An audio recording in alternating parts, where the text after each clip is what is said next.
guys are smart. All right. So vaping. Let's talk about vaping. So we have talked about this before. Back a few years ago, there was that scare where they were using apparently like vitamin E or something, liquid vitamins to solubilize the vape with, and people were getting popcorn. Popcorn lung. Horrible lung diseases from this. But that I haven't heard about any of that in quite some time. I think it's all settled down. Good. And but there's a lot of studies that show that e-cigarettes with nicotine may help adults quit smoking compared to e-cigarettes without nicotine or no treatment.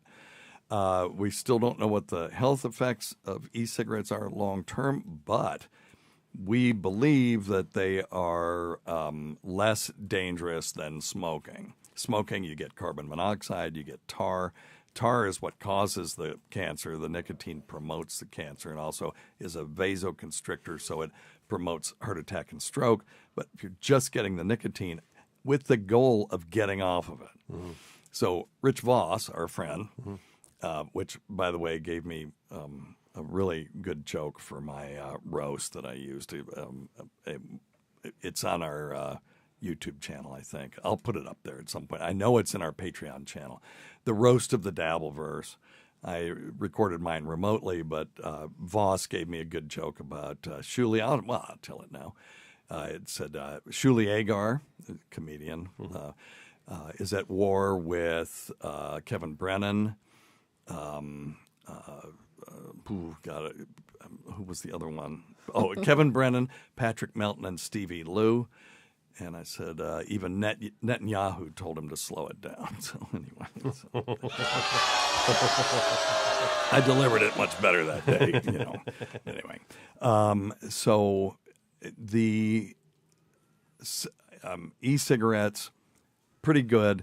Voss got off smoking. He used to smoke, and he no longer smokes, but he got off of cigarettes with nicotine gum, and he still chews it. I mean, I heard about this one for years. Yeah, right? well, I heard about this one the first time he was on Opie and Anthony.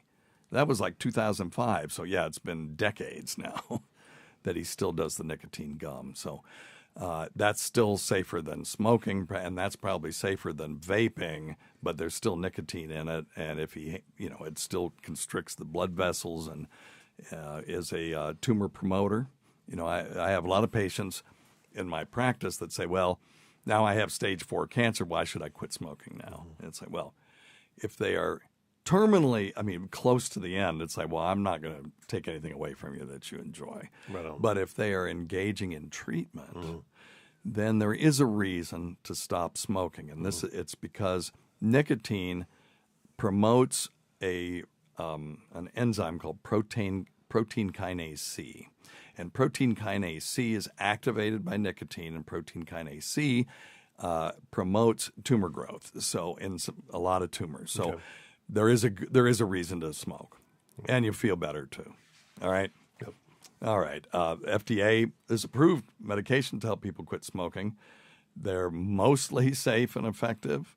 One of them is not. One of the oral ones is not allowed to be taken by airline pilots. That would be Chantix, by the way, because it causes dysphoria and weird dreams. Is that the same as Wellbutrin? No, that is that one was Zelnorm, I think, was the name that Zyban. They used Zyban. Was now it's generic. Wellbutrin is bupropion.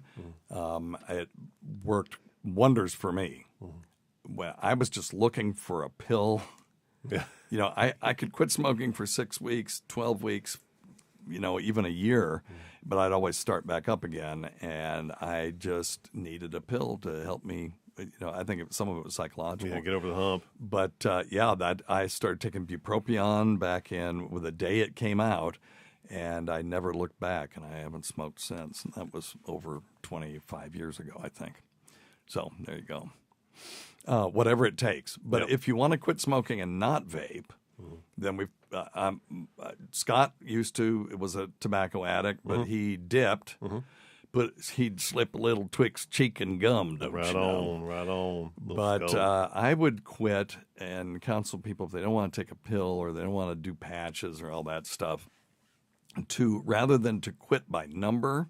In other words, some people would put 19 cigarettes in a bag and then 18, and then don't do it that way. Do it by time. So I would smoke 2 before I hit the shower every morning. So the first day I didn't smoke those, and the head of my cock was very thankful, because when you're flicking cigarettes between your legs, disgusting. sitting on the pot, then you're burning, the top of the Roman war helmet frequently. So that was pretty stupid. And how many times do you have to do that before you figure out that's a bad idea? Oh, it doesn't matter. It doesn't matter. The smoking. That's true. Seriously, it didn't matter. I did it for years, and it happened, once a month or something like that. And so it didn't stop me from smoking. Nothing stopped me from smoking except cancer didn't stop me from smoking, heart disease, stroke, none of that. It was when I finally learned the statistic that the vast majority of impotence in men over 40 is caused by tobacco abuse. Boy, did I pay attention then. But, so the first time I didn't smoke those 2. And then the next day I didn't smoke on the way to the hospital. And then I started doing it by time. So 9 o'clock, 10 o'clock. And then after you hit 10 o'clock, if that's your day, you can smoke as much as you want to. And then 11 and 12, and you just march around the dial. Now, you can stop on a time for a day. That's the rule. If you have a bad day, you can stop at 6, and then the next day still do 6, but you can never go backwards. That's the rule. And you keep pushing it until the first day that your time to smoke is after you go to bed. Now you're done smoking. Okay? And that gives you time to think about it, but that allows you to smoke as much as you want to after the time, but you can't smoke an infinite number of cigarettes. So when it gets, if your bedtime's at midnight and the time you can smoke is 11, there's a limited number of cigs you can smoke. So it gets you acclimated to not smoking, and then you're sleeping through that first big block of time when you're not smoking. You wake up the next day, you throw all your paraphernalia away, and start acting like a non-smoker. If you fake it till you make it. And the first day, you can go by all those people in the middle of February in Minnesota that are sitting outside the hospital, shivering, smoking cigarettes, and go, what a bunch of dumb assholes.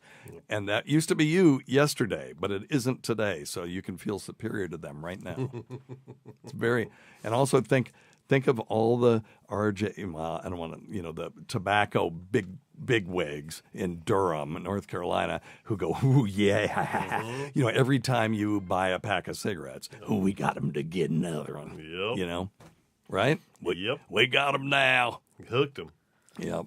So I love it. They're happy. They're happy when you go and buy a pack of cigarettes. Gosh, so remember that. When you give them your money, they are thrilled. So maybe that'll help. Anyway, all right.